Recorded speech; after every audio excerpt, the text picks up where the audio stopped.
This episode of the CUInsight Experience podcast is sponsored by Trellance Cooperative Holdings Incorporated. Trellance is the parent company behind some of the most trusted credit union tech providers, such as Rise Analytics, ProBridge, and Optiri. By providing tech to credit unions and investing in new solutions, Trellance aims to create growth opportunities for the entire industry and to empower credit unions to embrace innovative new technology. Learn more at trellance.com.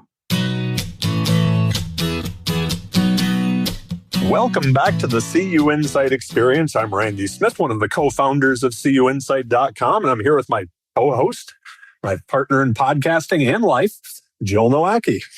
Hi, everyone. I'm Jilly Nowacki, founder and CEO of Humanidei. Jill, today's conversation is one that we've been looking forward to for a while because it's not just about how we shine as leaders. It's also about how we create the space for others to shine. Exactly. And I think that's one of the most overlooked but powerful parts of leadership.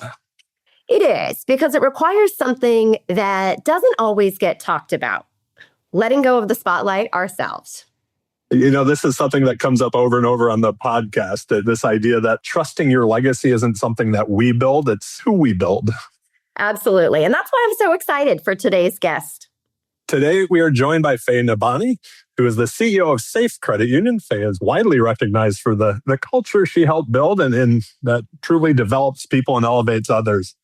Faye, we are so glad you're here with us. Thank you so much. Welcome to the show. Thank you for having me. I'm very excited about this conversation. Oh, it's going to be so much fun. We were chatting before we hit record. I know this is going to be a good one. Now that we've hit record, people are going to enjoy this, I think. So let's get started with, I'll kind of throw out two things just to give you some room here. But like your favorite part of developing people. You've been in the CEO chair for some time now and in leadership roles before that. But also, when you think back, is there that development that other people did to help you get to where you are today? Absolutely. So I'll break those into two pieces. My favorite part of, I would say, developing people, sponsoring them, I think is a characterization, is seeing the moment they recognize something that they didn't know they could do. Seeing when they realize, okay, I do have this. I didn't think I could, but someone else did. And they gave me a chance and I've got it and I'm doing good at it and I'm excited about it. And then seeing those outcomes, that the productivity, whatever it is that is going on, seeing that excitement, just seeing that the click, right? It's such a great feeling to know when you'll be able to help someone do that for themselves. I love that. I remember early in my career, I was listening to a woman, Pat Smith. She was the CEO at Unitas Credit Union up in Portland before Steve Stapp was there. And I remember her talking about her passion she had for it. And one of the things she said was, you can know people are capable of it before they do, but you can't want it more than they do. And I thought that was such when somebody wants it, and doesn't know they're capable yet, but then gets there and has that light bulb go off, or that, oh, these are connecting for me. It's such a cool experience. So, and I didn't mean to step on the second part of Randy's question. No. I think the second part, just I think in general, having been given opportunities, but also I would say just watching a lot, observing. I think, look, it's like the podcast we're doing here. It's listening and observing and being able to synthesize all of those things to what it means for you as an individual, whether it's as a leader, as a person. And this is going to sound odd, but I would include watching leaders who also don't do it well, perhaps. There's lots of examples out there and observe them, right? And try to understand the why behind what's happening, whatever it is. I'm a big fan. If you can kind of understand the why of something or what's motivating something, it definitely helps you understand the mechanics or the leadership situation. But you can learn a lot from both positive opportunities, but also those that aren't going well. And what lessons, it's like anything, what lessons do I need to learn that I'm not going to do that?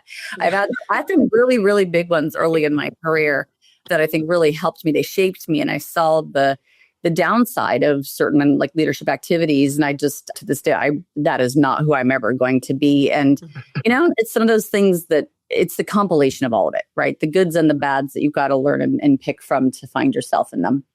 Are you willing to share maybe one of those lessons? Not the leader you learned it from the hard way, but maybe one of those examples of a behavior you saw or something that was that thing that you thought, "Ooh, I'm never going to do that to myself." Yeah, I will say two examples. One was a leader who I would just say liked to honestly talk too much to too many people, right? And shared probably too much, was engaged in conversations too much, was maybe a trader of information to a degree, right? And would share new, and I'll use the word gossip lightly, right? It don't always gossip, but just saying things they shouldn't say in too many places, and had gotten in trouble, maybe perhaps even a time or two around those things, but hadn't learned the lesson, hard lesson, and they were no longer employed.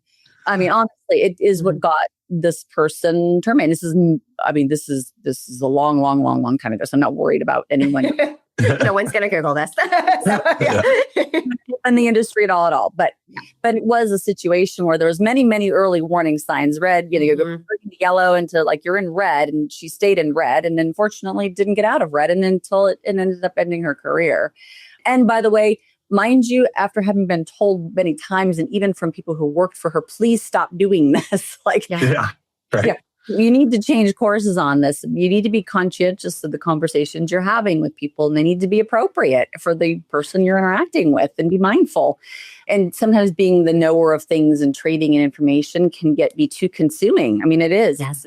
It's unfortunate, but it's very pervasive. And it's also very unhealthy. It sucks the room out of your ability to see through that noise and actually do a good job and just focus on what's important. So that was one, I think, lesson.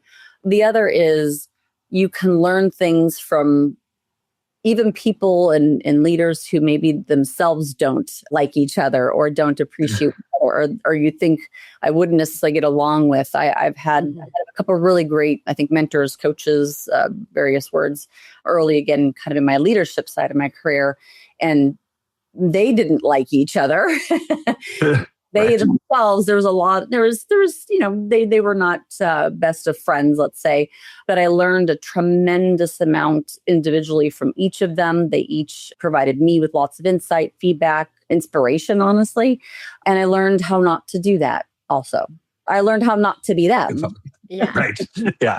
I think that's so interesting, though, because that idea that I'm actually thinking now of a couple of years ago, Jill, when we were on a trip with my nephew, and it was like, he asks a lot of questions and he tends to put people on a pedestal. And it was like, you can learn stuff, but you don't have to take everything from them, right? Like you can pick and choose from, what you learn from different people. Right.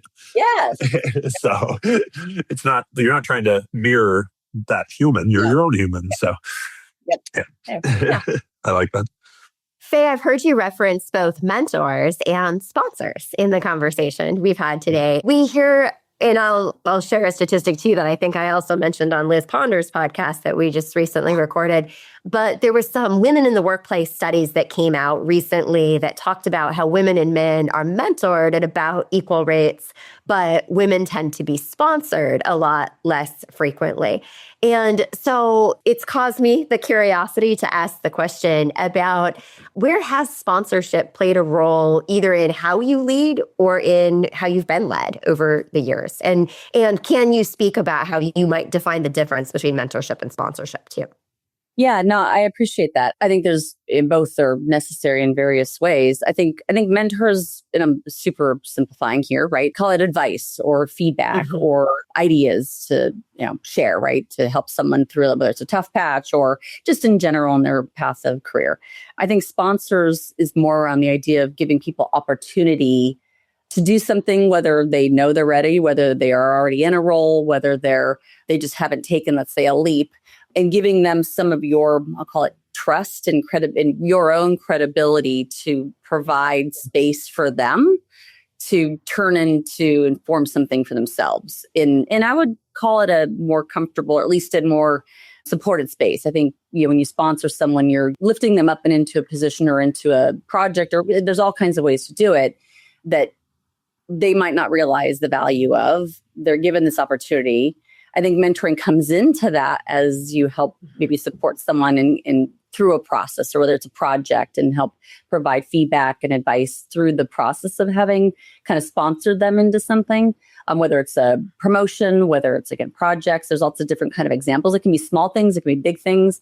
And I think that those are the ways that, and I think you're right about, I don't know the statistics, but I could absolutely imagine the male-female sort of concept. Because a lot of times if you think about that, that's usually around like a promotion type thing, and or adding a department or work to someone's scope, right? Where you're adding something they didn't have before without them maybe even realize they could have the capacity for it, and letting them have those opportunities, and then supporting them in those opportunities. You're taking a sense of responsibility for it too, because you're also telling the proverbial stakeholders or organization or whomever that you have this faith and confidence and trust, and you're extending that into this other person. So that's sort of my, I guess, probably long-winded definition. Hopefully that's okay. No, it's great. And I think what you speak to, that idea of sponsorship, it's probably too strong to say risk, but maybe there is some level of reputation risk, right? The other element to sponsorship is sometimes like mentorship. Somebody knows they're being mentored. You're talking with them, you're engaging with them. Sometimes sponsorship happens and people don't even know it's happening. Like, we're putting their name forward. Hey, you should tap so-and-so to go lead this committee. Hey, make sure this person gets an invitation to speak at your conference, or to have some visibility that maybe even gets them invited into rooms, not only that they've never been in before, but maybe that they didn't even know existed before too. Absolutely. Absolutely. I mean, even for myself, I think, we talked a little bit earlier about, my former CEO. We had completed a very large core conversion in our systems back in 2022. I love technology. I'm a bit of a technology geek. I had already been on the core we had selected. And so he had made the decision to kind of partly already into the process to change the executive sponsor. And I'm the chief lending officer, mind you. So I'm in the lending area, and all of a sudden he wants to make a change, and he has me be the core conversion sponsor, executive sponsor. So I'm basically over the entirety of our complete overhaul of our core systems. We were on a 40-year-old system, had been, I'd say, for a really long time. It was a soup to nuts, conversion over of everything we do. Very, very robust, to say the least. So, those are those moments. That's a sponsorship moment, right? That's a huge sponsorship moment. And to think about too, how that maybe then played a role or was a factor in you then being able to compete for the CEO job there, and have that knowledge, that broad level oversight too, that maybe you wouldn't have had just as coming from that chief lending role. Absolutely. Absolutely. It definitely creates a different space of who I'm involved with and interacting with, and the familiarity of the organization to me, who I am as a person, as a leader, and a comfort level, right? It was, I think, for a lot of reasons, it had a lot of value, and including we also had a great core conversion, I'd like to say. So that was awesome as well. Also one. And to your point of the credibility, it was this change. Imagine, saying that to an institution that I'm not in IT. Let me remind you, right. Yeah. Right. So what's happened just here, right? Why did that happen? And we worked together with IT. I mean, obviously I did, and we had a great partnership. It was fantastic, but it was also not necessarily the norm. And so I think it's to your point of people thinking outside of the box, and it doesn't always have to be a linear concept. It sometimes be quite unlinear. And I've had many of those things where I've also put people in positions to say, hey, I think you'd be really great at this. I know it's not what you've been doing or where you've been, but I know enough about who you are, and I know enough about what this organization needs, and I see it written on the wall, and I'd love to have you take this on as a new opportunity and help people kind of guide them into, frankly, completely new paths. Going back to that, you're giving people opportunities, and when they finally get there and they do it, and then they realize, oh my gosh, this is so true. This is so right for me, and I love it. And I'm so grateful. At the time, it was scary, but I get it. And I'm a big fan that I think that growth comes from disruption, not comfort. Yeah. We like change and growth here. You're not disrupting, you're not growing. That's right. I couldn't agree more. Faye, to that end, that concept of really moving people around the organization, those nonlinear growth opportunities, you've built a reputation around culture and developing people. And one of the things I've heard about you is that focus isn't just theoretical. It actually is practically applied to help culture become that strategic advantage for the credit union. Where have you seen culture actually become that strategic advantage for you at SAFE? And where is it sometimes harder than people might think to really leverage that culture of development? Yeah, I'm trying to think how to answer this succinctly because it's such a big one.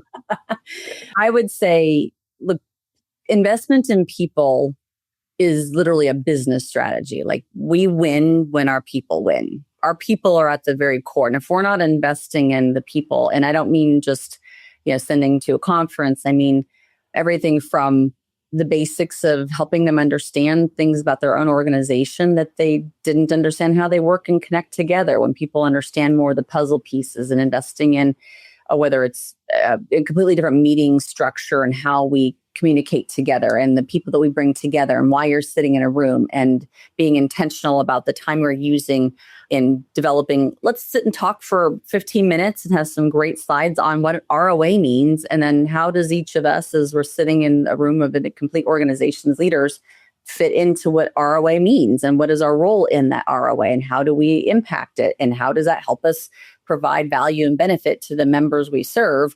Ultimately, how does that drive our purpose-driven goals? And when you invest in the humans that are doing the work and putting those things together, and they can connect those dots, their ability to accelerate what we do is tremendous. It just is. I mean, our results over the last several years, just being able to really invest in our people in those different new ways, and invest in some of it's just common sense or good judgment, or giving them some critical thinking, just tips and tricks, but constantly trying to put that in, creating environments where they have mentors and coaches, creating environments where they have opportunities. We do projects and a wide group of people are involved, or you name it, both small things and big things.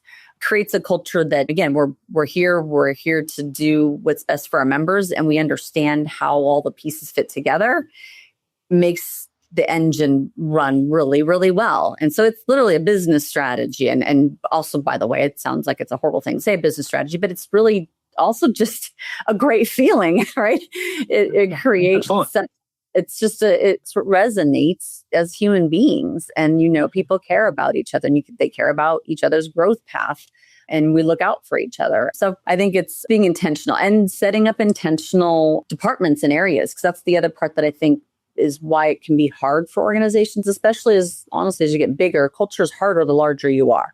That is the other thing I know, right? Just having come from a smaller organization, we all knew each other. I basically grew up at my former organization. I'm coming here, there's a lot more people and a lot more spread out, right? And you also have, we're not always in the offices together between COVID and working hybrid and all the rest. So it's hard to have amazing culture, but you have to be very intentional.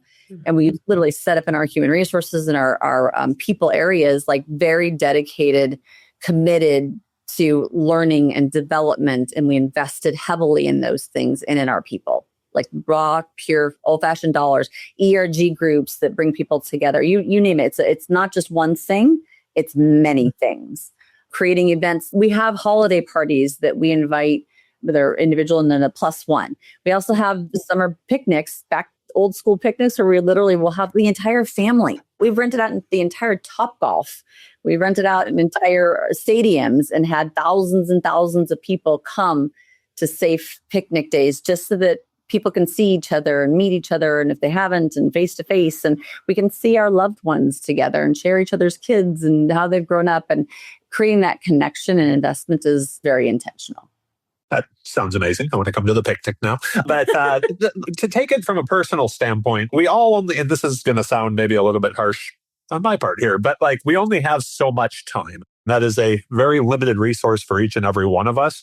Over your career, how have you spotted, this is the part that's going to sound bad, the emerging leader who is worth taking the time to, because you can't mentor, you can't sponsor, you can't coach every single person individually. Well, even, to your point, right? Even when you have structured programs, you can only have so many people that can be, let's say, in a cohort or in a class or what have you, right? So to your very point, I can give you my personal perspective. And then I think there's, maybe organizational perspectives. But personally, what I'm looking for is when it's almost that if you think of someone who shows up and they show up interested and they've got their eyes open and they're engaged in a conversation, not just on one time, but on a repeated way. They're not, maybe their laptop is open and they're typing notes. They're actually trying to, and especially when it's on a topic or an area that's not their own area. What I love is when we start to create folks, again, going back to when people understand the entire sort of picture of what we do as an organization, the more they know that, the better they are in their individual role. One of my favorite leaders and people in the world, this is her colloquialism, so I won't, this is solely my Tiffany's, she's our chief operating officer here, is one of my favorite expressions is, you've got to have people look up from their dinner plate and look at the restaurant. And so when I see people looking up and around at the restaurant, like what else is going on here? Like what's the music? What's on the walls? How are the pictures? How is the placemats? Is what level and degrees? Am I getting a menu that's printed or like all of those things? Like it's just creating an understanding of, so when you see people who go into a room or into a meeting or into an event, whatever it is, looking up at the restaurant, looking around them, asking questions, being curious and interested in things that are maybe typically outside of their own normal spaces. Those are clues, right? So we'll say the expression of when there's smoke, there's fire, right? In a good way, right? So if you take a step back and just watch a little more, and sometimes it's hard to do that because everyone's busy, you're trying to get things done. I believe me, I understand. But sometimes you got to take a step back and just look around you and watch and look for the people who are trying and who are doing things and who are looking for ways to show up different than what might be stereotypical for their role. And those are some of those good indicators to help pursue. I love that so much. I'm going to start reflecting on that concept of the look up from your plate and notice the restaurant. Yeah. Because I mean, even in our small team, I can think about places where you can tell the difference when somebody is connecting these dots and being able to say, yeah, I know this came in, but what they did with it. So like I think about a lot of times when we have member service reps and a member comes in and says, gosh, things are going okay, but my car just broke down again. And the person who's able to say, do you want to talk to a loan officer? We've got some great rates right now. Instead of just saying, boy, I hope your day gets better. And those, I know what happens in these other parts of the credit union that I can connect and make something amazing happen with. Yeah. And I care. Yeah. That's an important part of it. And you're showing that, like, if I think of the dinner plate, are they swirling a pea on their plate, or are they even someone who's just also just consuming a good meal? There's a difference. Yeah, right. How much? I mean, there's details here, folks. Just saying. That's fantastic. No, I mean it's true though. It is true, and you'll find them through those. That's just one way, right? There's a number of them. I want to pivot a little bit here because this is a topic that I really wanted to bring up. It's something that was near and dear to my heart in the past couple of years. But this idea that many times when you build somebody, that opportunity takes them elsewhere. So it's another organization that may benefit from all that work you did. And I bring this up, and I love this topic because I have found that when CEOs come on this podcast and they're close to retirement, they love to talk about all the other CEOs that worked for them or all the people in the industry.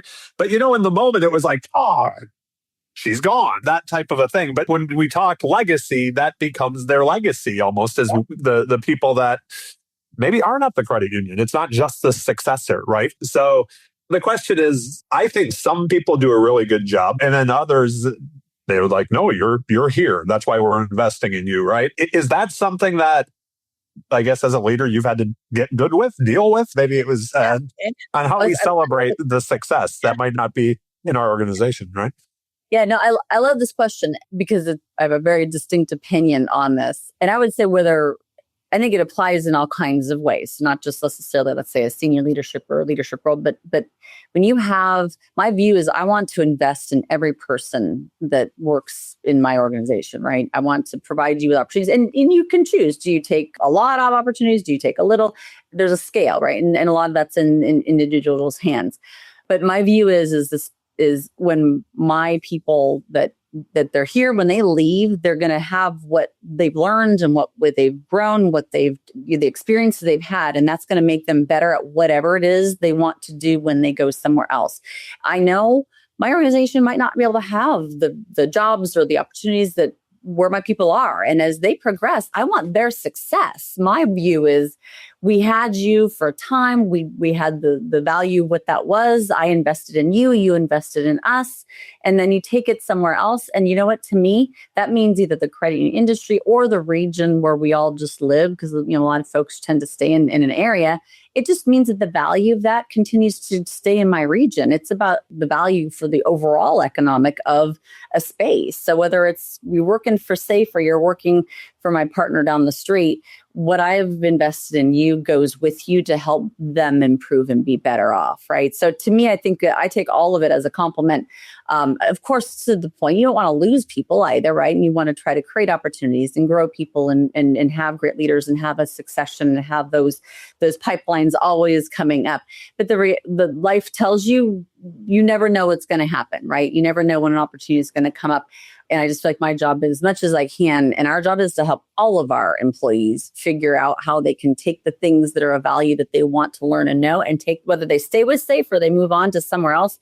I feel great about that. And to me, that just means my area flourishes even more. So I'm investing in everything in my mind. So both Jill and my face do the exact same thing where we kind of lit up when you're like, or my partner down the street, just like, oh, that's beautiful. So, we were both like, oh, I like that. Everyone has life, like maybe there's the reasons. There's always something. I want people to be successful. And I know that the other thing I always think about, and I think even in each of your companies, right? If you've gone to different companies and moved on, you will always have a fondness and a love for what was from where you were, right? I will always have a love for my prior credit union. You're never going to let go of that. And it becomes part of who you are. You were part of that fabric and now they're a part of you. And you don't lose that. It's not like it goes away. That's the beauty of it. So I will say, Faye, I think it's a beautiful thing that you look at it and say, you'll always have a love for that. One of our business lines at Humanidei is executive recruiting. And we don't always hear that love from folks when they're talking about the places they've left. And I'll tell you, though, as a recruiter, it is so wonderful when our client is one of those credit unions that the person who's left is saying great things about. And I think about, there's a woman, I actually think she might have been in Northern California before, but Ning Duong. And Ning was the chief operating officer at Credit Union West until she went to become the CEO recently at a credit union in Indiana. And when she moved on, graduated into her CEO job, we were able to help her or help that credit union, the credit union she had left, with their COO search. And it was a beautiful thing that Ning was one of the most frequent sharers on social media about, oh, this opportunity's open. It's an amazing place to work. And when you have an alumni network that feels that way about the organization they've left, it definitely says so much about that culture and makes it so attractive for other people to potentially want to come work there. I agree. Well, it goes back to your earlier question and conversation about culture and about investment in people as a business strategy. If you're doing that organically and naturally, and it's a part of the fabric of who and what you are, then generally you're going to have a place where people want to be. And if they leave, it's usually because they've outgrown it or they want the next opportunity. People want to grow, and that's fully reasonable. And organizations are only so big, right? There's only so many pieces, right? And so I think those things are all connected. If you're investing in people, you're investing in the culture, and you're investing in your future and their future. Love it. So when you think about the growth you've had, the roles you've moved through, and you talk about too this idea of we talk often at Mike Valentine's a good friend of both of ours, and we talk a lot, especially now he's announced his retirement. Now he's going to add that one more branch on his CEO tree. But Mike is really well known for developing CEOs and extending those branches. And what I also know is true is, after his 40-plus year career at BCU, he had to make that shift from being the one who produces the work to the one who's creating other producers there. And so all of us as leaders have that identity shift where we go from doing to leading. And so the question here for you is, can you look at that transition of your own career, and was it a natural transition or something you learned over time as your leadership evolved? And kind of a bonus question on this, if you had to learn something, did you also have to unlearn anything in order to move into that style? Such a good podcasting question. You're getting really good at this, Jill. Yeah. Full casting right there. Let me see if I can kind of break it down. Yeah, sorry.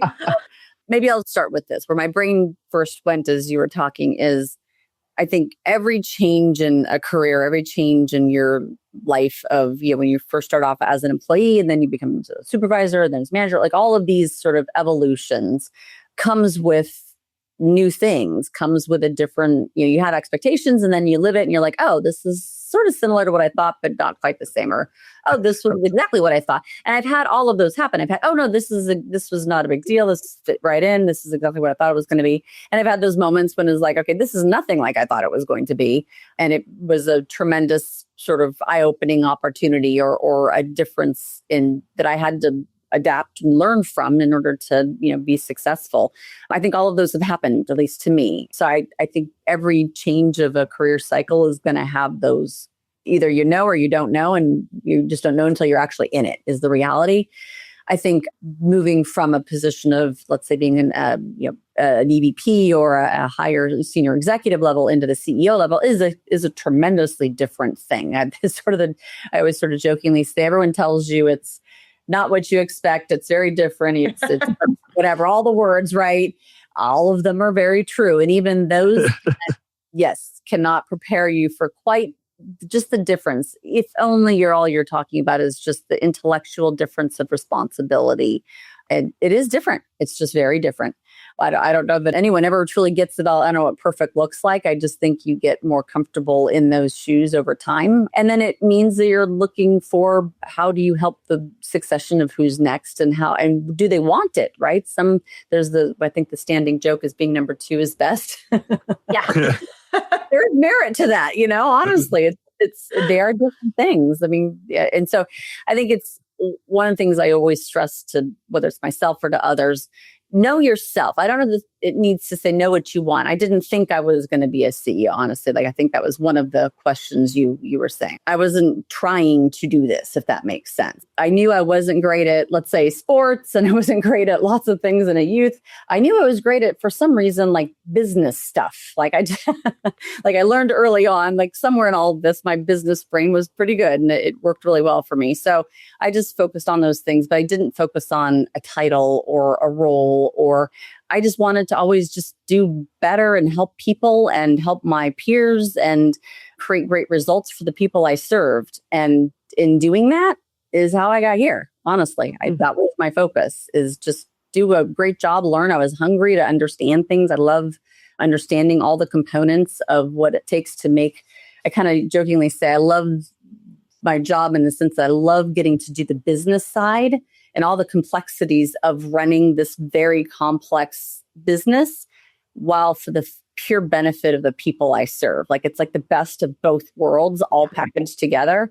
So it's to me, I think I didn't look for being, let's say, a CEO. It came to be, and it was a natural progress and a natural evolution. That's not to say the path for everyone. Other people have it as an aspiration, and then they're committed, and that's the line of sight they have. I think it takes all, but I promise you, it will never be what you think it's going to be until you're in it. I'm not sure if there were other questions on that, but you're free to ask me if I missed them.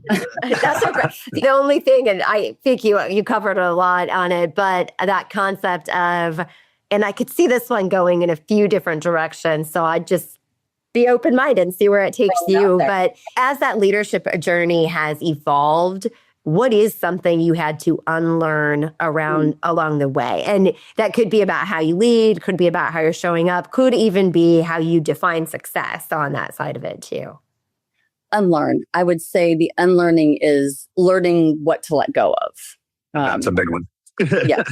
And it takes time. And by the way, it's not like some light bulb or something. I learned that one over and over again, I feel like. Yeah, right. I was going to say.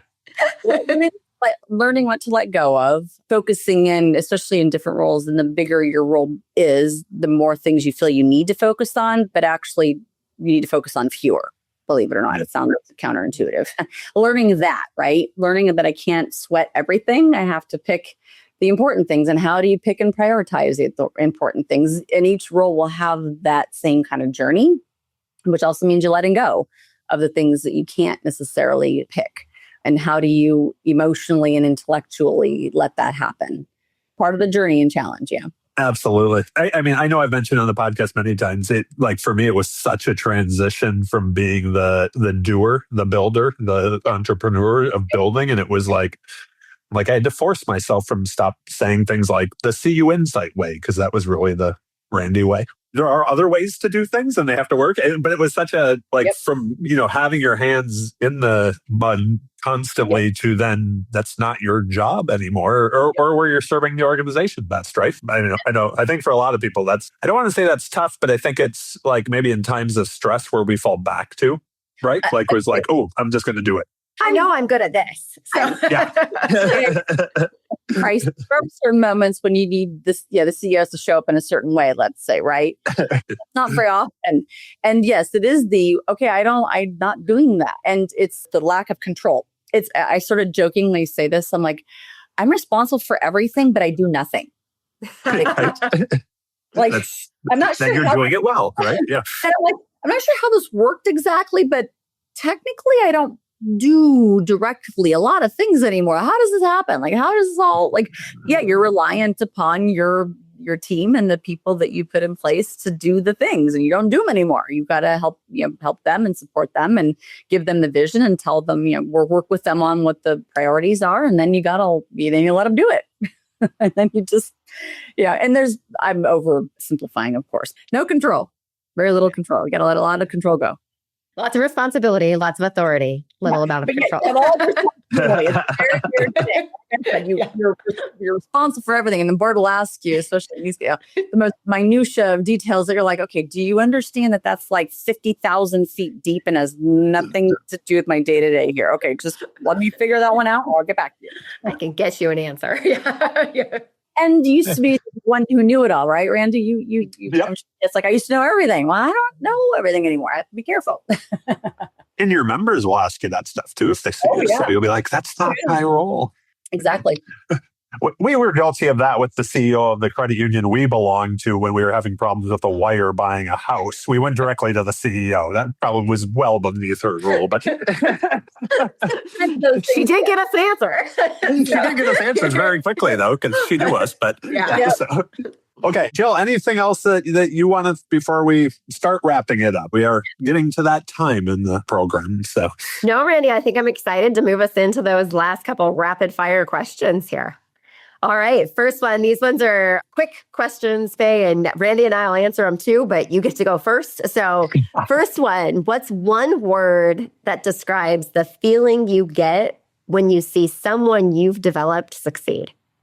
Warmth, happiness, joy, proud. That was mine, was proud. Yep. That was like, what is one piece of advice you'd give to a leader who wants to get better at helping others shine? Give them space and don't control it. Let them fail as well. I like that so much, Faye. Now I'm distracted on that, but I think stretch them beyond what they think they're capable of. I don't know who that sings the song, but I just have that and let them go in my head. So that's what it was. This, don't mind me. I'm over here, popped up on Dayquil. All right. The last kind of quick question here. What's something you believe about leadership that you think more people are starting to realize now? Can I say two things? You can. Yes. It's one sentence, but it's the most rewarding part of my life and of my job, of what I do. And it's also the hardest part. Yeah. Yeah.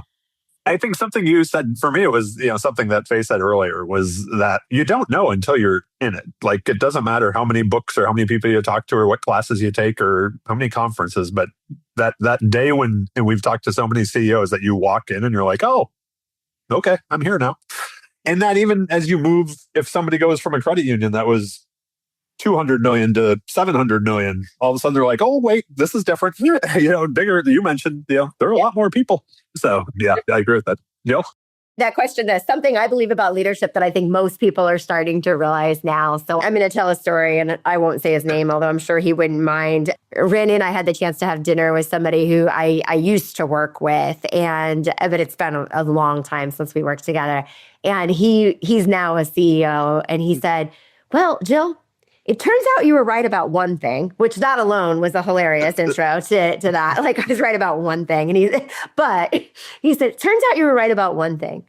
It's really the people that matter most here. And I said, that may only be one thing, but that is everything. And I think we're really seeing that, the work I do is all about people and consulting with, leveraging, maximizing the people operations of the work we do in credit unions. And so it may be a bit of a confirmation bias, and I do this work, so this is what I see. But I really do feel like in the last 5 or 6 years, the importance of the humans that are making it possible to do the work, people are seeing how critical they are in a way that I don't think they've always regarded. And that feels so important to me in this environment, because as we move so much more toward digital, toward technology, even toward AI, to simultaneously be also recognizing the humans need to come first, though, and that investment in them does really. That was not a rapid fire response, Randall. Sorry, but that's my answer. That's what I think. I think people are realizing how important people are in leadership. Agree. What's something you believe about leadership that you think more people are starting to realize now? Oh, we don't have time. So, I'm joking. Oh, no, I think it's allowing people, with this whole conversation, it is the building people up.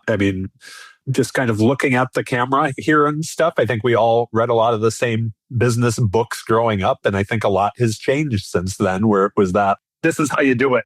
I think the people first side of business is kind of taken over. So hopefully it has at least. So with that, Faye, thank you so much for joining us today. This was absolutely amazing, and we greatly appreciate it. Been awesome to be with both of you. It was a lot of fun. What a great conversation. Like I said, near and dear to my heart. Absolutely. We look forward to continuing it. Any final thoughts, Jilly, before we get out of here? No, Faye, just thank you so much. I hope if our listeners take one thing away today, I hope that they really lean into that idea of that investment you're making in your people. There is a good business reason to do that, and it's absolutely worth it, despite the fact that it does take time, it does take resources, it does take money. There's a good business reason to do it. Absolutely. Lots of intentionality, and it pays off beyond. I like that. Yeah. So thank you again, Faye, so much for joining us today. This was absolutely amazing. And to our listeners, we hope you enjoyed this. I'm sure you did. But thank you for spending time with us today. Absolutely. If you enjoyed this episode, please subscribe on Apple Podcasts, Spotify, or wherever you listen. Share it with a colleague and join us next time on the CUInsight Experience. We'll be back soon with more conversations to help you lead with clarity, confidence, and purpose. And she didn't say it, but also hit Jill up on LinkedIn. She's on there all the time. So, and she tells me what's going on. So, but until then, take care, and we'll talk to you next time. Be well, everyone. Thanks again to Trellance for sponsoring this episode of the CUInsight Experience podcast. To find out more about Trellance, visit trellance.com.